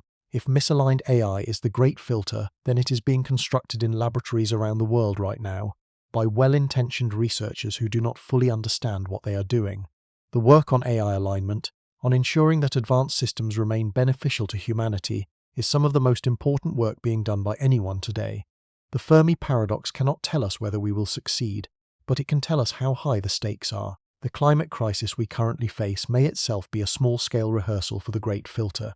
Any civilization that develops industrial technology will tend, by default, to begin extracting and burning fossil fuels because those are the most accessible high-density energy sources for a young civilization. The burning of fossil fuels releases carbon into the atmosphere, which traps heat, which changes the climate. A civilization that cannot transition to cleaner energy sources quickly enough may damage its own habitat so badly that it cannot maintain the social cohesion needed to continue advancing technologically. The collapse of complex civilization is not extinction, but it is the indefinite postponement of the journey to the stars. We may be living through this test right now. Whether we pass it will shape our future, and in some small statistical way, the answer to the Fermi paradox itself. There is something poignant in the realization that the actions we take in this generation may matter not just to our descendants but to the cosmic balance of intelligent life. Every individual choice to reduce, to be careful, to cooperate, to think long-term, becomes a vote for the survival of consciousness in the universe. Every act of recklessness, every refusal to coordinate, every grasping for short-term gain at long-term cost becomes a vote for the silence that we already hear. The cosmos is watching us in a sense, though not in the way we usually mean by that phrase. It is not that there are observers out there judging us. It is that the universe will be different depending on what we do, and the differences are large, and the differences are permanent. If we survive and spread, the cosmos will eventually be filled with the descendants of the choices we are making now. If we fail, it will not be filled with anything from us, ever. The contingency of all that future on our present action is staggering. Most people, most of the time, never think about it, but it is real whether we think about it or not. Let us return to the night sky for a moment and think about what we are actually looking at when we look up. Most of us in modern cities almost never see the stars properly. Light pollution has dimmed the heavens for billions of people who live in urban areas. Some children grow up without ever seeing the Milky Way as a band of light arching across the night. This is a tragedy in its own quiet way. We have built a civilization that, in trying to push back the literal darkness, has erased our daily contact with the cosmic darkness, the dark that surrounds and contains us. The result is a population that does not feel in its bones the smallness of human existence against the backdrop of the stars, and without that feeling the Fermi paradox is hard to grasp. It becomes an abstraction, a topic for science articles, rather than a visceral question about who and where we are. Anyone who wants to think seriously about these matters should at least occasionally get to a dark place, far from city lights, and lie on their back and look up at what the universe actually looks like. The number of visible stars in a truly dark sky is staggering. The structure of the Milky Way, visible as a band of denser starlight, gives you a real sense of being inside a galaxy, of being one of those points of light from the perspective of any observer elsewhere. The silence of the deep night, broken only by the small sounds of the local biosphere, is a silence that has hung over the world for billions of years. It is the silence in which the question of the Fermi paradox is most naturally asked and most honestly felt. When you lie there under that sky, certain things become clear that are obscured by daylight thinking. One is the temporal depth of what you are seeing. The light reaching your eye from any given star has been travelling for years, sometimes thousands or millions of years. You are not seeing the star as it is now. You are seeing the star as it was. The image is a fossil of light, an artifact of past events arriving at the present moment. Some of the stars you see may no longer exist. They have ended their lives in supernovae or quiet collapses, and the news of their death has not yet reached you. Conversely, somewhere out there, stars are being born right now whose light will not reach Earth for thousands of years. The universe you see in the night sky is a composite, layered in time, an integration of countless moments of past cosmic history. This temporal depth applies even more strongly to galaxies. The light from the Andromeda galaxy, our nearest large neighbour, has been travelling for 2.5 million years. We are seeing Andromeda as it was when our ancestors were just beginning to walk upright on the African savanna. Every more distant galaxy is a window into a more remote epoch of cosmic history. The most distant galaxies visible to the James Webb Space Telescope are seen as they were less than 1 billion years after the Big Bang itself. We are looking back almost to the beginning, and in all that depth of time, in all the epochs we can see, We have not yet found the unmistakable signature of another civilization. The silence extends not just across space but across time. It is the silence of nearly the entire history of the visible universe. Another thing that becomes clear under a dark sky is the immense personal smallness of being a single human in this context. Your problems, your worries, the things that occupied your mind on the drive out to the dark place, all of it shrinks to nothing against the scale you are confronting. There is something therapeutic in this, but also something disorienting. The human ego, which usually pretends to be the center of everything, is suddenly revealed as an extraordinarily local phenomenon. You are one mind in one body on one planet, orbiting one star in one galaxy among countless others, in one moment of a cosmic history that vastly exceeds the duration of any one life. The traditional sources of self-importance evaporate under the night sky. The ambitions, the resentments, the desperate need to win or be right by it, all begin to look faintly ridiculous. What does any of it matter against this backdrop? And yet, somehow, paradoxically, you also become aware that this small mind under the sky is among the most precious things that exists. It is one of the very few minds anywhere that knows it is looking. It is one of the few sites in the cosmos where the universe becomes aware of itself. The bigness of the sky reduces you, and at the same time the rarity of your awareness elevates you. You are nothing and everything at once. This is the strange double feeling that the Fermi Paradox produces in anyone who sits with it long enough. We are tiny. We are also irreplaceable. The cosmos contains almost no minds like ours, perhaps none, and so each one matters in a way that nothing else does. There is a question that often arises when people first encounter the Fermi Paradox, which is whether thinking about it serves any purpose. After all, we cannot solve it from where we sit. We do not have the data, we do not have the tools, we may not have them for centuries. Why dwell on a question we cannot answer? Why distress ourselves with possibilities we cannot evaluate? The same question can be asked about other deep philosophical puzzles. Why think about the meaning of life when the answer cannot be definitively known? Why grapple with the nature of consciousness when the hard problem remains as hard as it ever was? Why worry about the long-term future of humanity when none of us will be there to see it? The answer is that the questions are not asked because they can be answered. They are asked because the asking itself changes us. Sitting with a question, taking it seriously, allowing it to do its work on our minds and our values, is a transformative practice. People who have wrestled with the Fermi Paradox are not the same people they were before they encountered it. They look at the world differently. They prioritize different things. They feel different kinds of awe and different kinds of fear. They become in some small way citizens of a larger context than the merely human, and that change is valuable in itself, even if no final answer is ever obtained. There is also the practical consideration that some of the answers, even if uncertain, suggest actions we should take. If there is any meaningful probability that the great filter lies ahead of us, then we should be working to reduce the risks that might constitute that filter. We may not know which specific catastrophe is the one to fear most, but we know the general category: anthropogenic risks, self-inflicted disasters, the dark side of our own technological prowess. Working to reduce these risks is a sensible response to the Fermi Paradox, even if we cannot be sure exactly which risk is the deepest. Better to address all of them than to wait until we know which one is going to get us. By that point, it may be too late.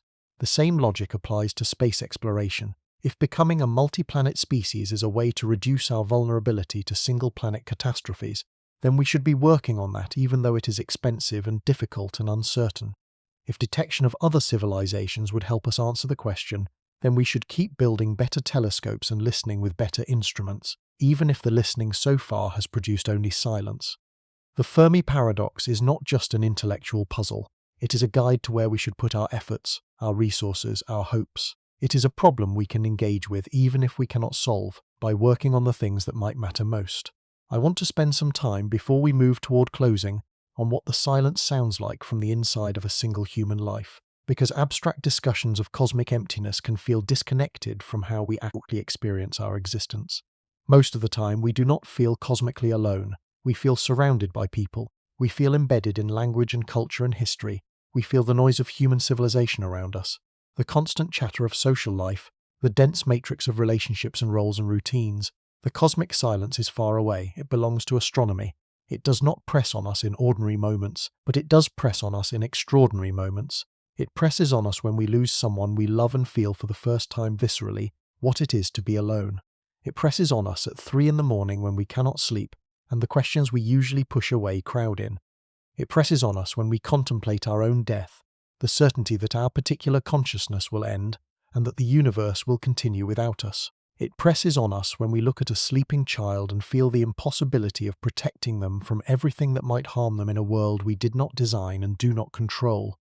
These are the moments when the cosmic silence rhymes with our personal experience, when the distance between the abstract emptiness of space and the concrete emptiness of grief or fear becomes very short.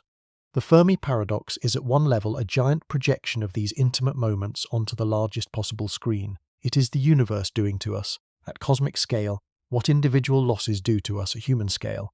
It is making us confront the possibility that the basic condition of conscious life is loneliness, that the company we keep is fragile and temporary, that beyond the circle of warmth we build around ourselves there is a vast cold in which we are utterly without companions. This is a hard truth if it is a truth, but it is not a truth without its consolations. The fragility and temporariness of our company is precisely what makes it precious. If we lived in a universe teeming with intelligent species, in constant communication with countless others, then any one connection would matter less. We would not have to take any particular relationship seriously, because there would be endless others available. The silence of the cosmos, by contrast, throws the relationships we do have into sharp relief. The people in our lives are not interchangeable. The fellow minds we share our planet with are, possibly, the only fellow minds we will ever know of. That makes every conversation, every act of kindness, every shared moment of understanding weightier than it would otherwise be. The silence outside heightens the value of the sound inside. The emptiness around us makes the fullness in our small circle precious beyond measure. The poet Mary Oliver wrote that her work in life was loving the world. She did not mean that grandly. She meant it as a daily practice, an attentiveness to the actual things she encountered, the geese and the grass and the changing weather. There is a way of taking the Fermi Paradox that points in this direction. If the universe is mostly empty, if we are mostly alone, then the work of loving the world becomes more urgent, not less. The things around us, the small living things, the people we share our days with, the local fragments of life that occupy our actual experience, are not just incidentally important. They are the locus of value, perhaps the only locus in a cosmos that otherwise gives no signs of caring about anything. To love the world, to attend to it carefully, to refuse to take it for granted, becomes an act of cosmic significance. We are doing what nothing else perhaps is doing. We are making a place where mind meets world, where attention meets being, where love meets the stuff of existence. The Fermi Paradox can be read as a call to deepen this work, not to abandon it in despair. There is, finally, the question of what we say to the cosmos itself, if we choose to say anything. The Métis debate I mentioned earlier turns on this. Should we broadcast our existence to whoever might be listening? Should we sit in the dark and try to attract attention, despite the warnings of the dark forest hypothesists? This is not a decision that should be made lightly, and it is not a decision that has been made by humanity as a whole. A few small projects have sent messages. Most of the cosmos remains unaware of our existence. If our existence is the kind of thing the cosmos can be aware of, the question of whether to speak is in some ways the question of what kind of species we want to be. Do we want to be the species that hides, hoping to avoid notice from whatever might be out there? Or do we want to be the species that calls out, accepting the risks, refusing to live in fear forever?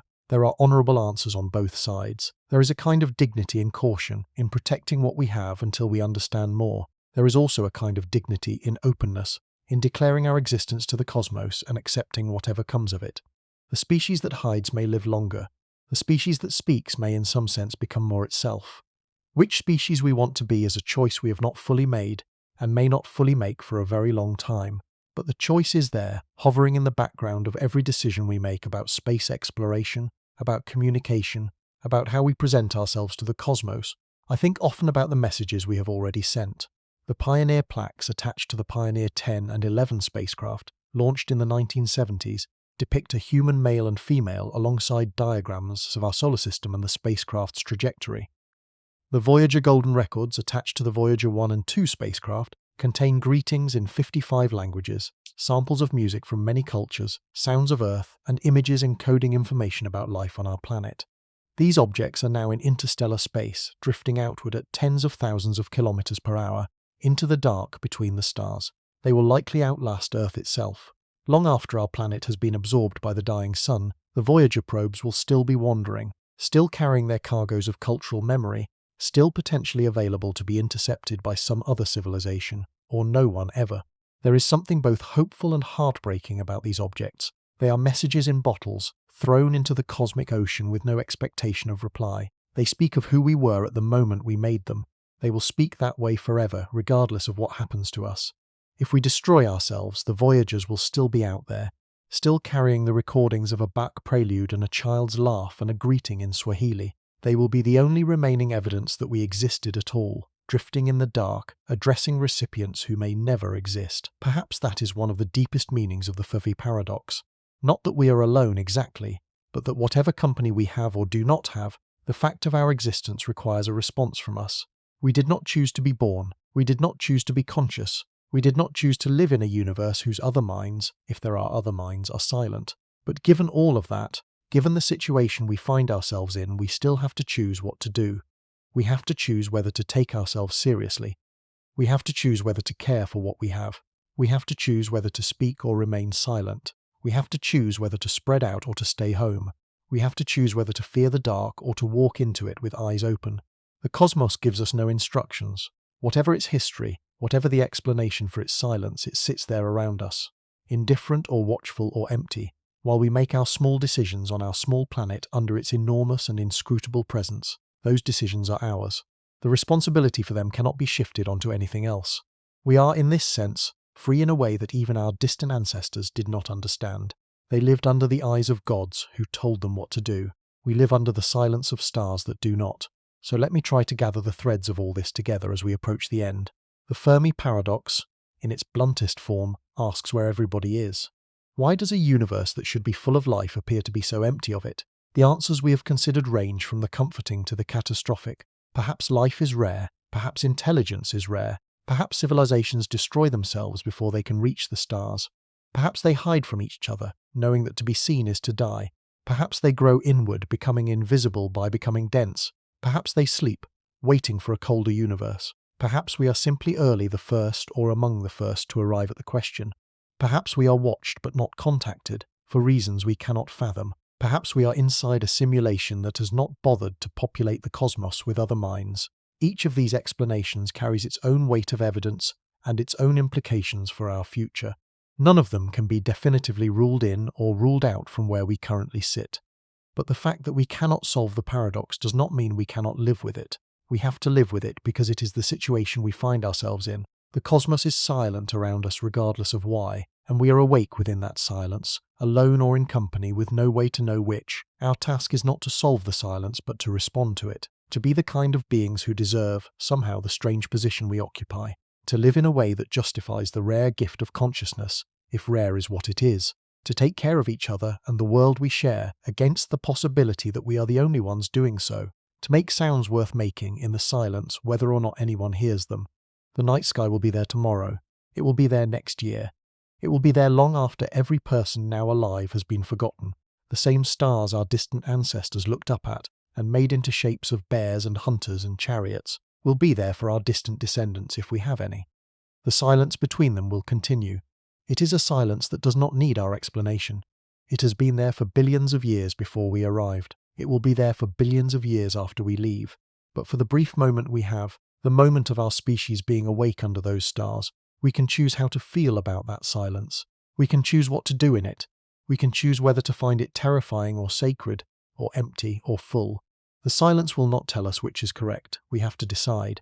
And in the deciding, perhaps without realizing it, we are making one of the most important decisions a species can make. We are deciding what it means to be conscious in a universe that gives us no other instructions. The universe is empty for a reason, and the reason, whatever it turns out to be, is part of our story now.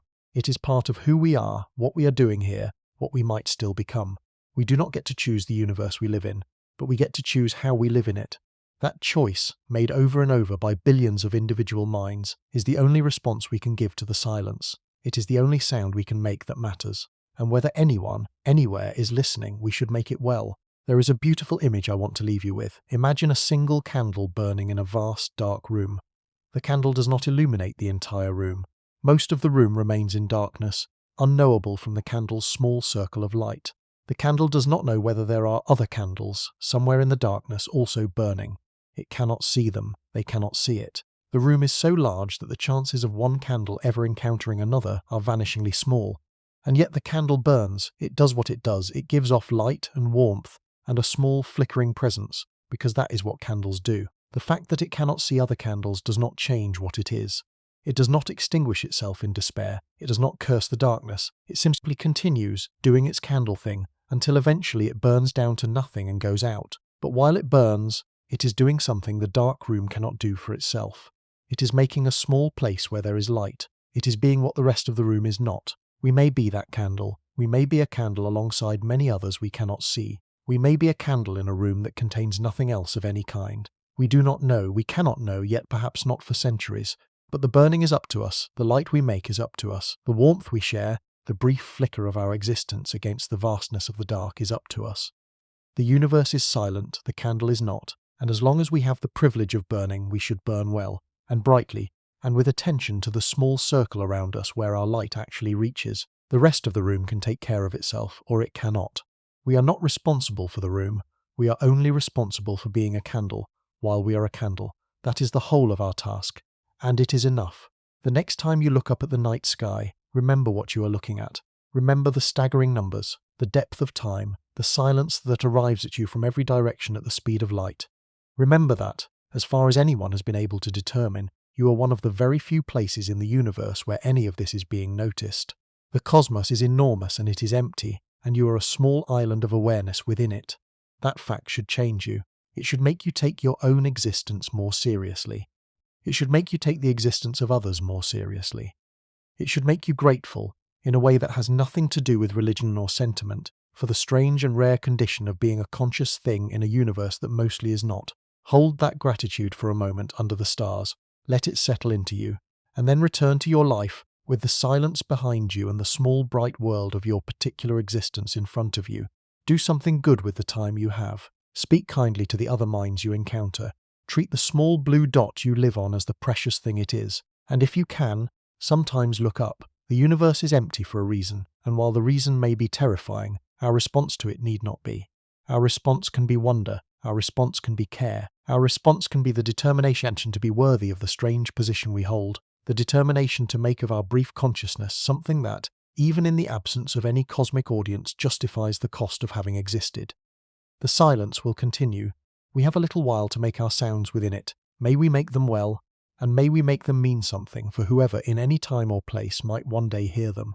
The candle burns, the night is long, the room is vast, and we who do not yet know what we are or why we are here, or whether anyone shares our condition, continue. That continuation is itself a kind of answer, perhaps the only answer available to us, perhaps the only answer any conscious creature in any universe has ever really had to give.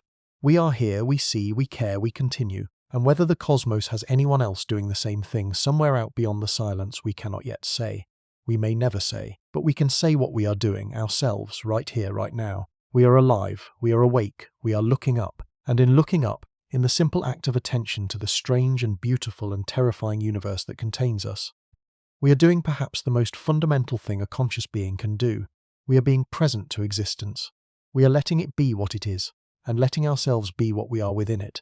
The silence does not need us to fill it. The dark does not need us to light it. The cosmos does not need us at all. But here we are, awake, looking, wondering, and that, in the end, may be the only answer the Fermi Paradox ever really asked for.